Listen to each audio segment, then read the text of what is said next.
আল্লাহ পাক না খেয়ে মারবেন না ইনশাআল্লাহ। রিজিক আছে, খাবো ইনশাআল্লাহ। কিন্তু হয়তো বা অভাব হবে, টাকা পয়সা একটু কম হতে পারে, অন্যের 10 তলা ফ্ল্যাট হবে, আমার হবে না। ঠিক আছে, অন্যের এত বিঘা বিঘা জমি আমার হয়তো হবে না, কিন্তু ইনশাআল্লাহ তাআলা এই যে দুনিয়ার মুসাফিরের জীবনটা, এটা মুসাফিরের জীবন না? মুসাফিরের জীবনটা কেটেই যাবে ইনশাআল্লাহ। কাটবে না?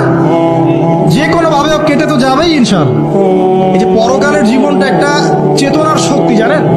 দুনিয়াতে যত বাধা বিপত্তি আসুক, গাল মন্দ খান, গীবত তহমত খান, কষ্ট হোক, নির্যাতন হোক, একটা বিষয় মনের মধ্যে শান্তি দেয়। কি শান্তি? যে এই দুনিয়ার জীবনটা তো আর চিরস্থায়ী নয়, এটা তো আর সারা জীবন থাকবে না। ইনশাআল্লাহ এই অবস্থা আস্তে আস্তে পরিবর্তন হয়ে যাবে। ফাইন্না মাআল উসরি ইউসরা, পরকালে ইনশাআল্লাহ পাবো। দুনিয়াতে না পেলে কি হয়েছে, পরকালে পাবো ইনশাআল্লাহ। যুবক ভাই, এসব জেনা ছেড়ে দেন, আল্লাহ রাব্বুল আলামিন আপনার জন্য হুর রেখেছেন জান্নাত, ইনশাআল্লাহ পাবেন ইনশাআল্লাহ।